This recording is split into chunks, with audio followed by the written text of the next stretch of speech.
and today is Thursday, June the 2nd, 2022. Our call-in number is 563-999-3581, and press 1, and that puts you into queue to talk to us. We'd love to hear your comments and your questions, because that makes this your show. Welcome, Michael. Thank you, dear heart, and welcome, everybody. Delighted and honored that you're here today, once again, to engage in this conversation about first century Aramaic forgiveness and all the nuances and all the discoveries that come along with that piece of work. You know, the whole body of work that we're talking about and have been talking about in one continuous conversation now for 11 years on this show, 5 days a week, has flowed from the core tool of forgiveness and the power of that tool to uncover the truth of who we are, the truth of how our minds operate, and then everything that flows from that leads into a different discussion than the discussion that comes from a perception based on falsity, based on lies. And the conversation changes so dramatically. I was actually having a conversation this morning with someone, and there was a post on Facebook that somebody said some things that were very nice about someone else, and the person responded with truth about what was said. And someone else came in and attacked for that, accusing it of being unloving. And, you know, we can get into this idea of this syrupy sweet, westernized version of love. You know, I'll always do what you want me to do. It doesn't matter. I'll never say a word. I'll never tell the truth. I'll never confront you on what you're doing. I'll just let it all go, and I'll pretend that I love you. In other words, and the cheap copy that our culture has for love is approval. And love is not approval. Love will, when it is fully conscious, active, and present, will stand up and say no to that which it disapproves of, that which is out of harmony with truth. And so when you recognize that love is a state of being, not something that we do, we can be put into a slippery envelope if we think that love is doing, oh, you're supposed to do it this way, you're supposed to do that, you're supposed to do that, you're supposed to do that. And it's just not true. Love is able to have hard conversations. Love is able to have conflicted and conflicting conversations. It doesn't run away, cover its face, and say, oh, everything's okay, I won't say a word. Well, underneath, there's an energy going on that's not anything but love. When we recognize that love is a state of being, when we recognize that love is what we are, and we bring love forward, it's interesting. There are a couple of different descriptors that are given about the Creator in the ancient scriptures. One of those descriptors is that the Creator is truth. Another is that the Creator is love. If that's true, then truth equals love. And when one refuses to tell the truth about what's going on inside themselves. Now, because there's a painful truth going on inside of someone and they tell the truth about it, doesn't mean that it is the truth, as in capital T truth. It might simply be something that individual has to process. And if they'll enter the practice of staying connected to love, then they'll process that within them, which is not based in truth. And they'll be able to stand in the space of love and communicate honestly and accurately and truly from a space that does not involve hostility or fear, but perhaps the conversation that's being engaged in arouses, for anybody who hasn't done their work, all kinds of hostility or fear. And, you know, when we try to define love, I haven't found a definition. There are not enough words. There aren't words big enough to describe the truth of what love is. However, we have, over the years, developed an experiential definition of love. And that experiential definition really opens a space for something different than what the world's doing. So I invite you to imagine the time when you held a newborn child. And tap into the essence of that newborn. If you can let go of all of your thoughts and feelings and all of the distortions, all of the perceptual constructs you have around a newborn, and just go to the pure essence of that newborn, you'll be having a direct experience of active present love. And notice that we're talking about a presence. The newborn isn't loving you. The newborn is love. It is what we are. Now, can I keep that present in my mind when something in my world resonates that which is less than love in me? If I can, then I'm approaching functioning as a true human being. And that might mean that there's 1,000 generations of conflict and pain and unresolved trauma and rage and hatred and vengeance and sadness and grief. And most people try to put a lid on that and play like they're loving. And they say the nice things that the culture expects them to say, and the culture goes, oh, isn't that loving? When actually it's one of the greatest violences you can do to another, to refrain from telling the truth.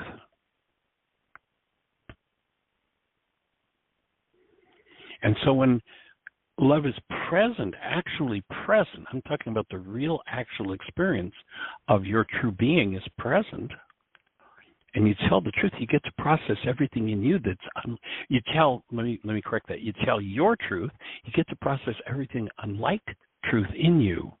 And then you open the space where you become available to capital T truth. And again, there aren't words big enough to describe what that is. I'll just offer that. Capital T truth I would define as the actuality. It's what actually is in the creation. Now, if we think about, we've talked many times about the Harvard research that says that in a time frame where 10,000 brain cells are firing, there are 10,000 measurable units of electrical activity happening in the brain. The max amount of data that goes into conscious awareness in that time frame, according to that Harvard research, is 9 bits. And it's been estimated in that same time frame there are perhaps as many as 20 trillion bits of data available in the actuality. So if you're living in a 9-bit perceptual construct and you think you know what's going on in the 20 trillion bit world, good luck. If you live in a 9-bit construct and you think what's going on in the 10,000 bit world inside your own unconscious mind, good luck. That's why they call it the unconscious. But when I'm willing to let go, when I'm willing to let loose, when I'm willing to breathe and become available to the actuality, available to truth, then truth enters and rewrites me, rewrites who and what I think I am. And I start to go through, and this is not an easy process, it's not a fun process, I start to go through the death that Yeshua said had to happen. You'll remember he said, in order for you to live, you've got to die. In order for the active presence of love to live in you, everything that's unlike love, everything that's unlike truth has to go. And that's not a Dr. Feelgood process. And it takes a great deal of courage for truth to stand in that space and allow former rages and guilts and griefs and pains and dramas and traumas to come forward for healing. It's a profoundly powerful space, and it takes work to get there. One of the reasons for this community, one of the reasons for, having this whole conversation on an ongoing basis is that there is support for each and every one of us, and I'm talking about us supporting you and you supporting us, to open to this space where truth, where we become available to the capital T truth and allow it to enter us and teach us. You know, it's interesting, in the Aramaic language, there's a certain set of words that the Greeks translated as something about a disembodied spirit being. They call it the Holy Spirit, and they said it was a male. The patriarch called it he. If you go to the Aramaic language, the words that are described as this male entity called the Holy Spirit, it's nothing to do with a disembodied spirit being. What it actually refers to in Aramaic, the words are ruka de kudsha, and what ruka de kudsha is this feminine elemental force in us that undoes the effects of our errors and teaches us the truth. You got to be available to it, though. If you're in your story about how I have to be nice, I have to be loving, I have to do what the culture says is this, I have to, or I have to present this in a way that it becomes acceptable, then you're not available to Ruka. That's called denial. That's living in the space where truth is not being honored. To really, truly honor truth means that whatever goes on in your mind, you can keep love present. And I'd offer that, you know, the non-being world has a cheap copy. The non-being mind has a cheap copy of everything real in the spiritual dimension. And our culture tells us that when we're cycling information in our minds, we're thinking. And I offer that the truth is, if most people said what they thought, they'd be speechless, because cycling information from the past is not thinking. You know, if I say, don't think about the color of your car, what happens? Well, most people say, well, I'm thinking about the color of my car. Well, yes, certainly information as a result of resonance is cycling in your mind as a result of my question or my statement, don't think about the color of your car. But do you really think that's thinking? Cycling information from the past is anything but thinking. And if most people said what they thought, they'd be speechless. That's the ego's cheap copy, the non-being mind's cheap copy of thinking, cycling information. Somebody says this, well, you know, don't think about it. What are you thinking about the color of my car? That's just information moving. My offering, the best definition I've been able to come up with of thinking is the ability to keep love conscious, active, and present, no matter what happens in your world, no matter what resonates in you. That you become a thinker when love is present in you, and what happens is, in the presence of love, in the presence of truth, fraud and falsity dissolves. She, the feminine elemental force, becomes active and literally, energetically undoes everything in you, right down to the very core. You know, if you think about the core tension in your body, sooner or later that core tension has to go. And when it does, it will expose why the tension is there. The tension that's behind it will be exposed. The energetic pattern that never belonged there will be exposed. And it might be 10 generations old. In that space, breath will move. And that feminine elemental force, which is the breath, ruka de kudsha in Aramaic, doesn't say the Creator sent out its spirit, it says sent out its breath. And in the presence of that breath, that which needs to be undone in you will be undone.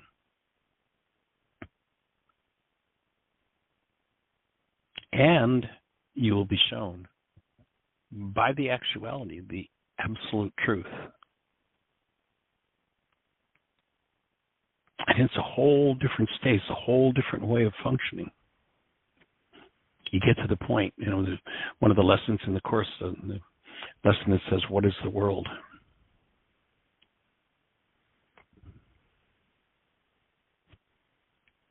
It says the world is false perception. It is born of error. Now, I can remember when I first confronted this idea of, wait a minute, I'm going to live without perception? Possibly work. And guess what? When you start to allow that to happen, you get to the point where you live without perception. and you go direct from the actuality. Love is present in you, and you actually become a thinker. And that means everything within your physiology from 1,000 generations of insanity. I mean, you just look at what our culture's been doing. Look at the history of the last 1,000, 2,000, 3,000 years. And what happens? It begins to dissolve. All error in your physiology, and that means right down to and including your genes, will begin to dissolve. And without perception, you will be shown directly the truth. You will be informed directly. And of course, the mind says, well, now, okay, that sounds really great. Tell me what that's going to look like. Well, that's kind of like the question they were asking Yeshua a couple thousand years ago. And he says, guys, there are so many things I want to say to you, but you can't hear them. You don't have the brain cells yet. You haven't done the work. You haven't gone there. And without doing the work, you can't go there. It just can't be done. You can say, oh, I want it. You want it forever. But if you're not willing to do the work involved, you're going to continue to see through the brain cells you have. And the brain cells you have been developed over 1,000 generations. And you think about what you faced in your life, the traumas. And as far as historically goes, we live in a very, very peaceful society. I mean, yeah, there's some crazy stuff going on right now. But relative to history, we live in a very stable and peaceful society. And you think about the traumas, the pains that you've been through as an individual, and then think about the way the world was operating just, 50 years ago, 20 years ago, 10 years ago. What your parents, what realities, what traumas, what challenges they faced, and then think 50 years before that, to the generation before that, and the one before that, and the one before that. Put it in context of the historical insanity that's gone on. Back a few years ago, Jeannie and I were watching a TV special that looked at some of the historical insanities in the culture. And of all of the ones they showed what different kings and queens had done. And just like unbelievable crap. Just plain crap. And the one that struck me the most, and I've talked about this before, so you may have heard this before, but it fits in context here, was they went through the story of Napoleon and the Tsar of Russia. Napoleon and the Tsar of Russia were kind of, allies. And Napoleon wanted the Tsar of Russia to cooperate with him in bringing England to her knees. And they made an agreement that they would stop trading with England. Well, the Tsar didn't keep his word, and Napoleon became very upset. So it's late fall. And I guess if you're in France in late fall, it's not that big a deal. But if you're in Moscow in late fall, you've got some heavy-duty stuff going on.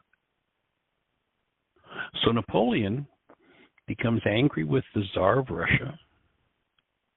He assembles an army of 200,000 men.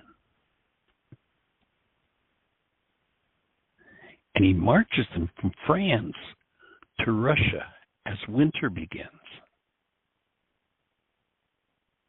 When he finally gave up, and it's interesting when you hear the words history used, when he finally gave up that campaign, it was just plain blasted insanity, stupidity. When he finally gave that up, they turned their tails around and went back to France. About 180,000 men had frozen to death, been murdered, or starved to death as they turned around or as they went and attacked Russia and then turned around and retreated. Now, you think about just that one event in history, just not that long ago. I mean, I'm sure people who are listening to this right now have in their genetic pool the memory of that. And you think about what do 180,000 men who are going from France to Moscow on horseback in the beginning of a Russian winter, what do you suppose they go through in order to just die? And what energetically do you suppose that does to their spouses back home, to their children back home, to their parents back home, to their grandparents? What kind of horrors, what kind of energetic dynamics get instilled into the genes of that individual and that family system? And that's just one relatively isolated incident.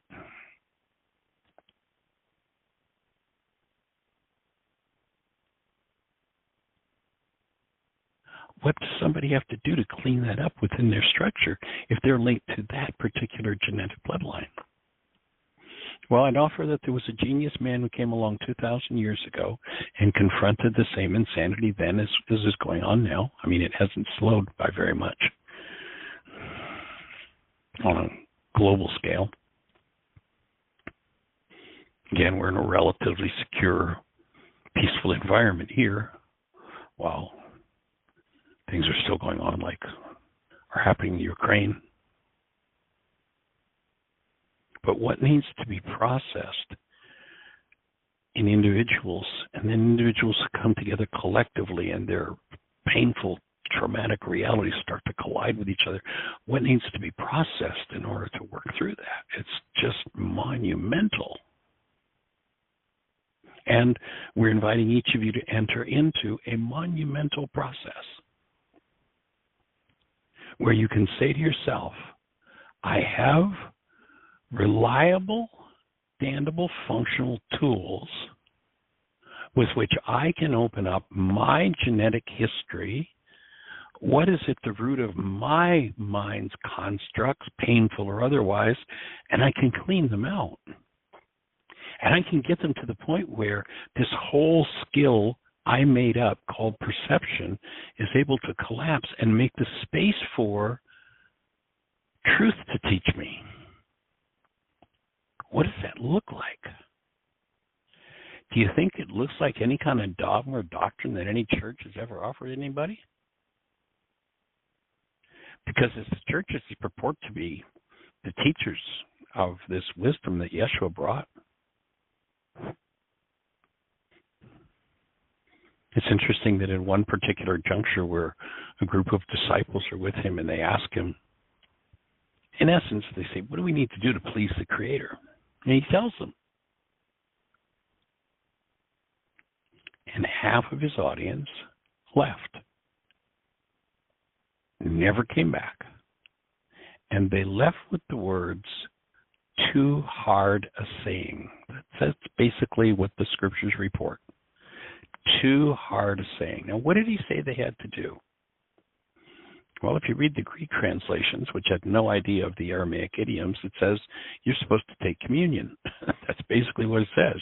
You got to eat my body and drink my blood, which today the Greeks would translate as communion. Now, what's hard about that saying? Going to take a little wine and wafers. Is there something difficult about that half of his audience would say, too hard a saying and leave? No, obviously, it wasn't about wine and wafers. It's just as so much of what the Greeks have reported, it wasn't about that at all. Actually, eat my body and drink my blood is an Aramaic idiom. If I were Aramaic, and I always use this example, imagine that I'm a cabinet maker and I make the finest cabinets in the world.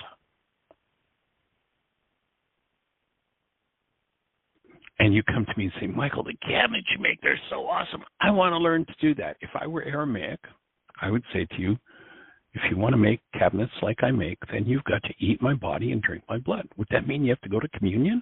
No. It would mean you're going to have to learn, you're going to have to inculcate all of the information, all of the understanding that I have, and be able to bring it forward in a practical expression and form. That's what it would mean. In essence, what Yeshua said when they said, what do we need to do to please the Creator? He said, he gave them an idiom. He said, here's what you need to do. You need to learn to function as who you are, as love, and you need to give up everything based in rage and hate and fear and guilt and grief and condemnation and gossip and slander and a lack of integrity and infidelity. You need to give all that up. And the enormity of that instruction had half of the disciples turn tail and run and say, too hard a saying, too much work. Well, we're putting forward the same invitation as he put forward 2,000 years ago. Are you ready to really, truly tap in and do the work of cleaning up your multi-generational database, your body-mind unit, freeing it, literally freeing it of even of the capacity of producing any form of hostility or fear until it becomes an instrument, an expression of what it's designed for. What is it designed to be an expression of, or to facilitate the expression of? Go back and hold the newborn. And you know exactly what it is. Nothing that goes against that newborn state, that goes against the active presence of pure being, of pure love, is designed to be part of this package called a body-mind unit, or part of our human cultures. And actually, maybe I make a mistake when I say human cultures, because human cultures would be cultures based in love. Where are they? Lots of conversations about it, but where are they? So what we're here to support is integrating our understanding in interaction with you, as we create this community of support and advance the tools for healing. Dogma or doctrine of some guy that lived 2,000 years ago that somebody involved in churchianity said was the doctrine or the dogma. The man never said it.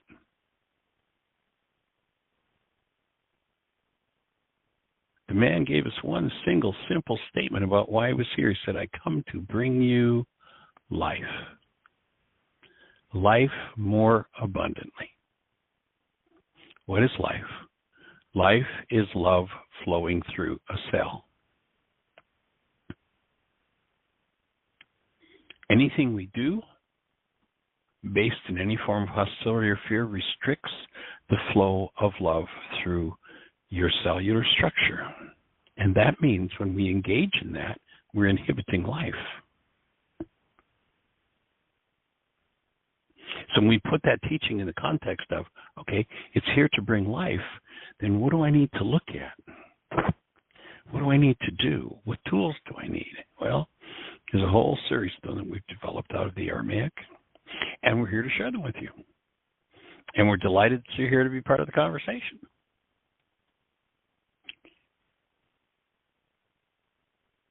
And I hope that arouses some conversation in you. I hope that arouses some questions or some refinements, or what do I do about this, or where do we go with that, because the purpose of this radio show is to be interactive. So I'm complete with my monologue. And once again, as I asked Jeannie the question, if there's anything happening in the chat room or anybody in the phone queue with a hand up, I'm going to invite everybody.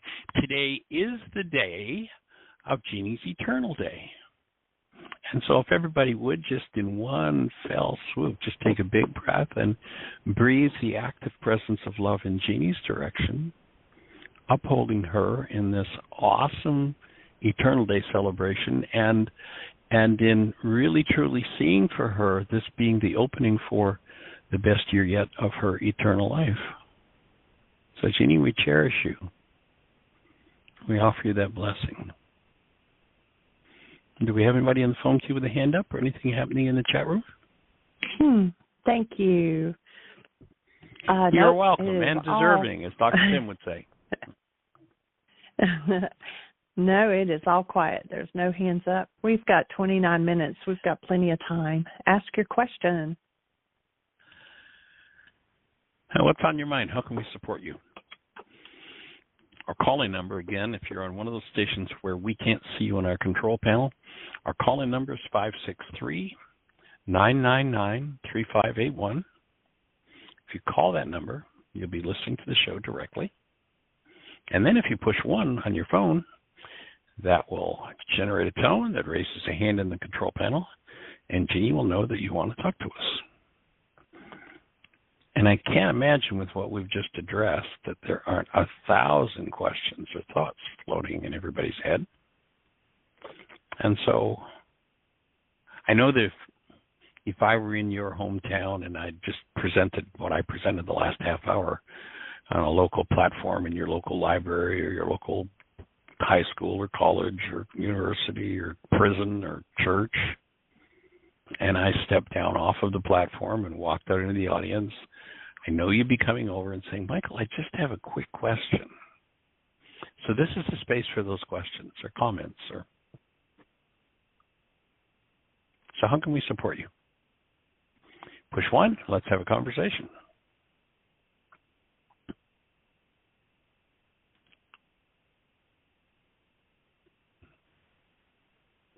I can't believe that conversation hasn't, that presentation hasn't aroused 1,000 questions. And or if you want to call and just make a comment about your experience of using the tools, putting the tools to work in your life, how they impacted you, what's happening in your world. He doesn't have his hand up, but I'm going to turn on Michael's microphone and see if he has anything to continue the conversation. So 770, you're on the air. Boy, talk about putting a guy on the spot, eh, Michael? Hello, folks. Yes, I'm coming on late. I was doing some other work, and here I am. So yes, I don't know what I've missed, but here I am. So we're going to continue from yesterday, or did you have something else planned that I missed earlier in your program? No, actually, it was kind of a takeoff from yesterday, from our conversation. So, if there are other thoughts from what we processed yesterday, I basically was just, taking another look at what was the real purpose of Yeshua. What did he come for? Did he come to bring us life, or did he come to bring us some kind of dogma? And to get to the real truth of what those tools look like and what work needs to be done in order to awaken to the truth of who we are. What has gone on in our past. There's one of the things I think I mentioned yesterday is that idea that Yeshua spoke of the young man who was ready to follow him, but he said, I need to go bury my parents first. He says, no, let the dead bury the dead. Let the blind lead the blind. And in essence, what he's saying is people are living out of hostility and fear, are dead and blind. Let them take care of a body if it dies. If you're actually going to follow me, now's the time to wake up, do the work. Powerful. Yes, well, first I didn't get a chance yesterday. We went right up to the closing moment, I guess, and that was it. The last second, the show cut us off. We didn't do our normal outro. That was neat. But I didn't get a chance to. I do want to thank you and Jeannie for this work and this platform that we could, bring questions. It's really a wonderful opportunity. So that's the lifeblood of this radio show is the questions. I can only monologue for so long, but then when questions come, that's what opens a space for everybody, including me, to enter a deeper level of inquiry. It's wonderful platform, and I think back. I was raised in somewhat what we would call today a Christian home, although not very very strong in that. But we did attend church and so forth. And I didn't study the Bible much in those days, but when I was newly married, gained an interest in biblical questions and themes and what about life and all of that. So when I hear things like you just mentioned, let the dead bury the dead, and now just scratching the surface of the work of your book and training, it takes on a whole different meaning to me. So it's really interesting how all this comes together in life. It really is. Well, one of the things that I'd mentioned, I'm not sure whether you were on at that point. I'm not sure how long you were on before I completed my monologue. But one of the things I was talking about is the passage where they say to Yeshua, what do we need to do to make the Creator happy? And Yeshua answers them and gives them an Aramaic idiom. He says, "You've got to eat my body and drink my blood," and that our culture interprets that as communion. And actually, if you do some reading into the Greek translations around that particular passage, it's interesting because and I'm not sure, based on the Aramaic, whether this distinction comes through in the Aramaic or not, but he says, "Eat my body and drink my blood," and the way the Greeks talk about it is as though there's no idiomatic element to it at all. He's talking about literally, taking his flesh and taking a bite and taking a cup of his blood and drinking it. That's how the Greek, at least one discussion about it happens, and they apply the idea too hard a saying. It's like, how could we eat his flesh and drink his blood? And it's interesting because there in the Greek translations there are two different words that are used. When it's asked the first time, a word is used that is kind of along the lines of sitting down and having dinner. Eat my body, sit down and have dinner. And then when the discussion continues, because he makes it clear it isn't about eating physical flesh or drinking physical blood, the Greeks then use a different word, and this time the word, as opposed to what we would say, in genteel company sitting down and having dinner, is actually more a word that would be reflective of a dog gnawing on a bone. And it really reflects the truth that if you're going to really understand these principles, you're going to gnaw on it, and you're going to gnaw on it, and you're going to gnaw on it, and then you're going to gnaw some more before the marrow comes out and you actually start to experience the truth of it. That it's going to take that kind of inquiry, that kind of interaction to really get to what does this really, in context, what does this really mean? And when he uses this idiom, that literally means you've got to, or more literally, I should say, means you've got to integrate, you've got to inculcate everything that I'm speaking of, that I know, that I'm expressing, that I'm practicing. You're going to have to inculcate that into your life in order to answer that question for them. And that's what they were responding to when they said too hard a saying, and I can only imagine that, Irving is sitting there listening to this, and Irving's thinking, as he says, in essence what Yeshua is saying is you're going to have to reform yourself.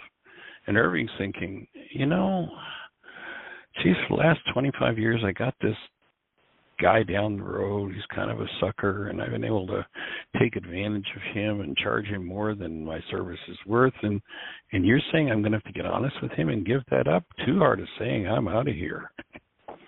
And, the next guy is kind of like, I got this thing going with the neighbor's wife. My wife goes to sleep at night. She sleeps deep. I get to go over and play. And you're telling me I have to give that up and I have to have integrity? Too hard a saying. And literally, half of the disciples, half of what, we think of the disciples today, the people who were there really committed to listening to them, half of them left. Like, no, I don't want to reform myself that much. I mean, I want to please God, but I don't want to reform myself that much. I don't want to have to live in total, complete integrity and do whatever it takes to function out of and as love 24/7, 365. That's too hard a saying, too much work. And they left, and they never came back. And I think, and I don't have any historic, knowledge of this to say this, but I think that that's probably the faction of people who were following him who made up this easy theology that says, well, you're nothing but a worthless sinner. You can't do anything anyway. So just say he'll do it for you. Just pretend you have no work to do. You don't have to face any of your own rages or guilts or griefs or lacks of integrity. You don't have to correct anything. You don't have to change anything. You can just say, oh, well, I'm a worthless sinner, but I'm going to ask Jesus to do it for me. Mm-hmm. And that easy theology is totally and completely out of line with what Yeshua said. He says there's work to be done, to the point where half of his audience ran away and never came back. It was that difficult a chunk of work, that confront of a piece of work that had to be done. And most people don't want to go there. Give me an easy theology. Give me an easy answer. Mm-hmm. It's like, this is not a man filled with easy answers. It seems that we people today are so conditioned for the easy way. And what a wonderful way you have brought the history or the historical background of that teaching right up to present day religion, basically. Many different religions, the easy route. Yeah, this is not an easy man. When he says, take up your cross and follow me, people have this whole suffering game. It's like, oh, you have to suffer with him. That's not what he said. He didn't say take up his cross. He didn't say climb up on that wooden thing with him. He was in essence saying, what is it in you that mitigates against you really, truly functioning out of total, complete integrity as love? 24/7, 365. That's your cross. That's what that's the habit mind that you're going to have to deal with, that you're going to have to confront, and that you're going to ultimately have to face and forgive, remove from your structure. And, if that is a mind that's been going on for generations, we've all heard the story of the neighbor who, knew dad who passed away before the child was born, and the little boy grows up, and the neighbor looks at the little boy as he grows, and it's like, wow, he looks so much like his dad. Wow, look at that. He even holds his mouth the same way his dad did when he talked. Wow, look at that. He even uses some of the words. I mean, this boy's father was dead before he was born, and he even uses words and has the accent his father had. It's all, and then you go back to the scriptures and you hear the scriptures talking about how it's born and bred in us, and says, look to the lives of the fathers, for ours are but a shadow of theirs upon the earth. One of the most difficult things that any man or woman is going to overcome, is going to have to deal with and really apply the tools of Yeshua to do the work, is, what is it that you hated most that your father or your mother did, your power person did? And you're going to have to work through that, because you do the same thing. Mm-hmm. And that's a big confront. Yeah. To be able to face that level, when you think of the tender innocence of a small child, that comes into the world as the active presence of love. And, I've had people, when I talk about, we live on the punishment planet, we need to put an end to punishment here. There'll be people who kind of, square their shoulders up and do this heroic thing of, well, they used the rod on me and it never hurt me. Look how I turned out. Excuse me, sir or ma'am. If we took you back, if you actually went back to the memory of the child of 3, when they first turned that rage on you, in your mindset today, you can't fathom how devastated you were as a child of 3. I remember working with one man, and it took about 6 times coming back to Heartland, and there was something in his nature that he just could not fathom and could not grasp and could not look at or work through, but he was quite a violent man, and violent to the point where he couldn't even share a bed with his wife because his trauma was so deep that, in the midst of a PTSD attack, he would attack her and physically harm her. Wow.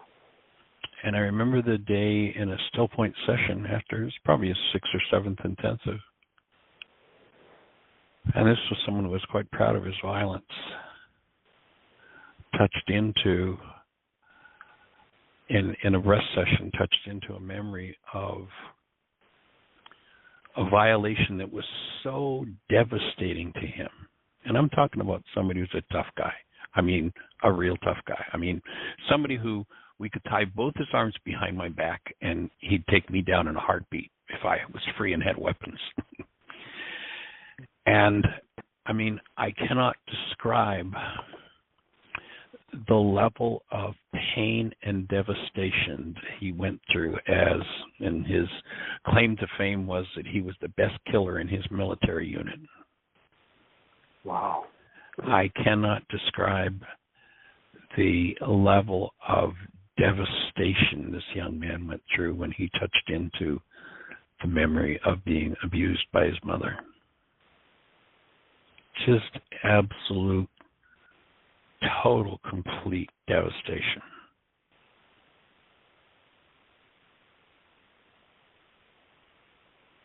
And that's a state that most people sooner or later have to face in themselves and have to literally not just open their minds and their hearts to, but literally be able to open right down to the very core of their physiology, the lockdown energy that creates distortions in physiology and in cellular function and organ function, to open the levels of held stress from that kind of experience that end up becoming, the ABC or the XYZ disease, whatever disease somebody's got.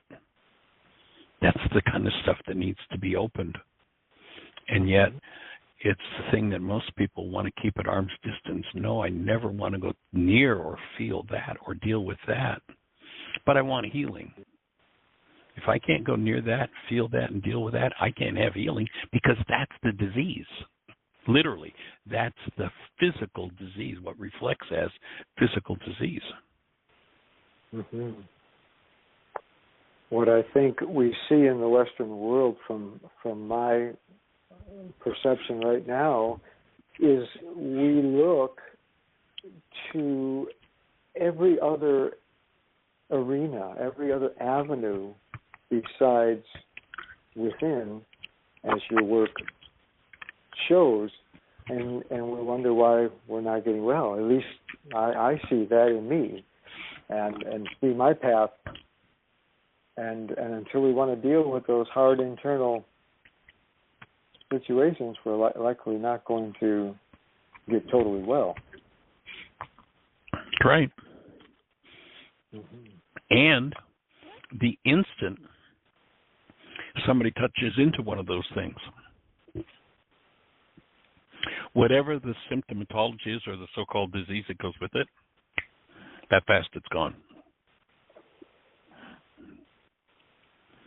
One of the things, there's a young woman who, she's a therapist in Michigan, and she often, when we're traveling or something and Jeannie can't do the switchboard, she'll do the switchboard for us.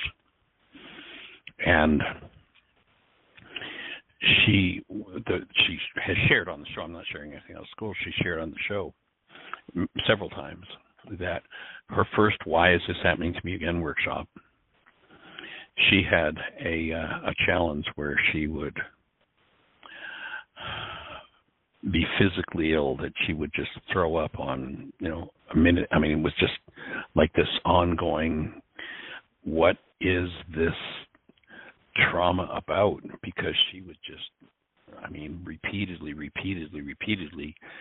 be violently physically ill, to the point where she would just throw up and throw up and throw up and throw up. She came out of her first 4-hour Why Is This Happening to Me Again workshop, and that was the end of her throwing up. For about 3 years, and in an intensive about 3 years later, she went to a new level of that and cleaned that up on a whole different level again. the thing that really got her to key into this work and stick with it was that, I mean, that was a major trauma for her, especially as a therapist. And she eradicated it in that first Why Is This Happening to Me Again workshop.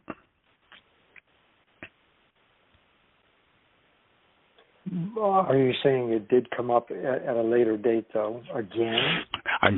What I'm saying is that she cleared through enough of it in just that first 3-hour workshop that she stopped this whole violent throwing up reaction that had gone on for years. Was done, was finished. About 3, and she continued doing her work. About 3 years later, she was in an intensive and went to a new level of vitality, which allowed her to go to a new depth of that. So she touched into that on another level still and worked through it on another level. What tends to happen is that the body-mind unit has a built-in suppress mechanism.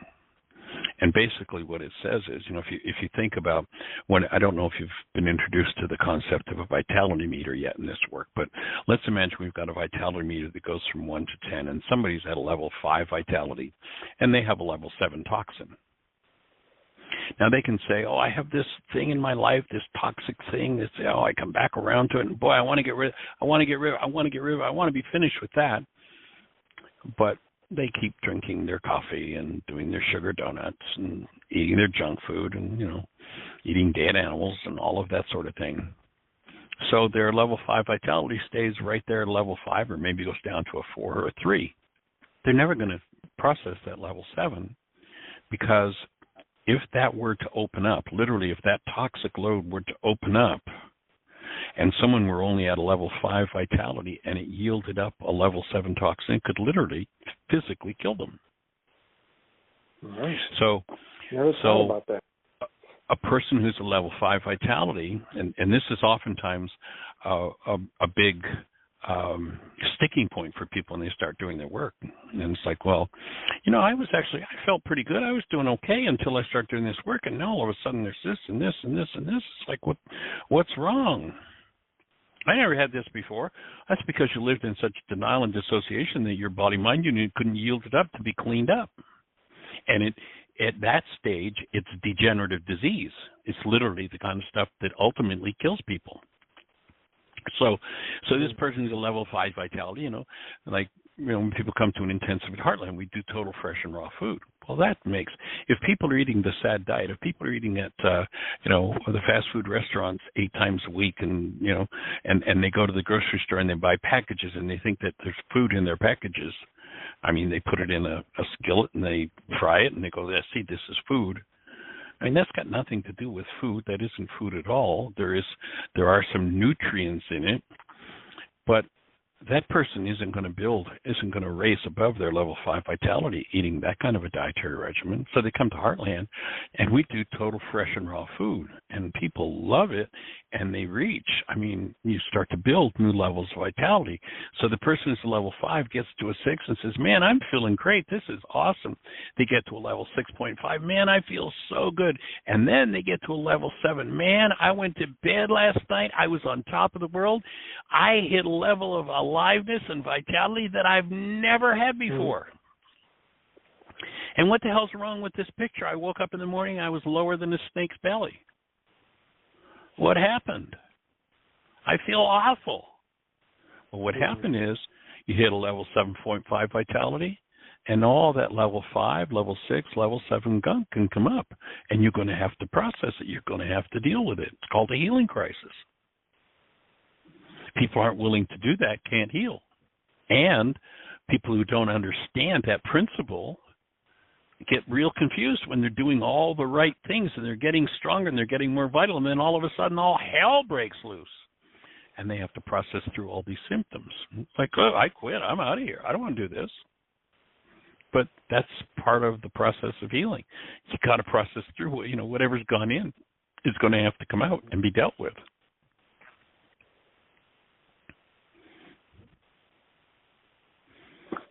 Some serious thoughts there, Michael. Yeah. Yeah, this is serious work. This isn't, playtime. I mean, this is for people who are really ready to move in and do the levels of work.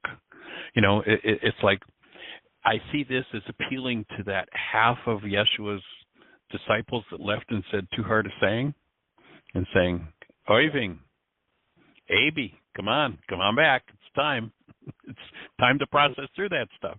It's time to step into these tools in a very real and true level and put them to work in your life. And is there going to be some real pain and trauma and crap? I mean, again, what kind of insanity, if we look historically, has gone on in our bloodlines, and what kind of disintegrative energies do we carry around on a genetic and a cellular level as a result of that? Well, if you're going to have a temple, which is a temple that was designed for the expression of love, you're going to have to face and clean everything that's not based in love out of that temple in order for it to fulfill its purpose.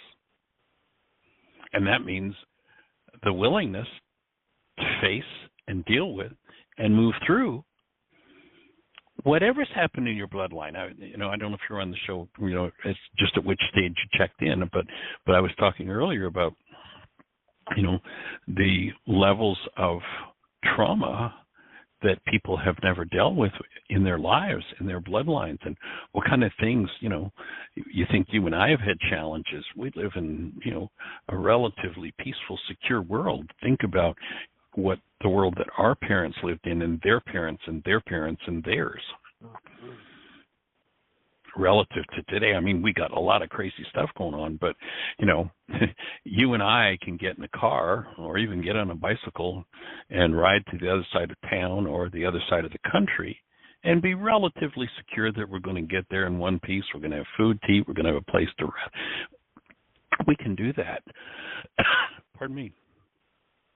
But think about 150 years ago when you didn't know if you'd make it to the next town that you wanted to go and visit because of the marauders on the road, the warlike people you'd meet. Yes, sir. Yes, sir. I'm trying to think. It was actually about 100 years ago when I had relatives coming over on the big boat, many of them. And I've often wondered how they were able to just leave everything behind. I mean, they naturally couldn't pick up a cell phone and say, hey, so-and-so, how are you? We're safe here. No, they left, and that was it. That's the last time they saw that area or those people for their entire life. And that's half the people that got on that boat, half of the people that got on that boat died in the journey. Mm-hmm. Yeah, that's amazing. And, when they came back, we did a vacation up in what's the name of the fort? One of the first places that was settled here, out of England.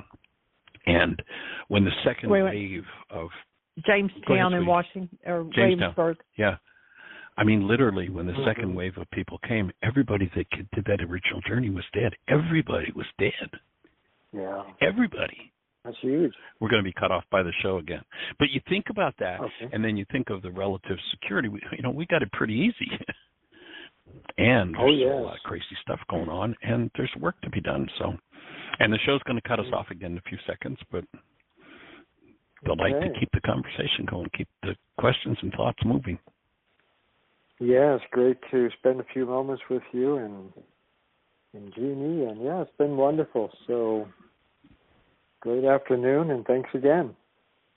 All right, lots of love and blessings. Everybody, create the best year yet of your eternal life. It's an awesome gift to give the world. Blessings.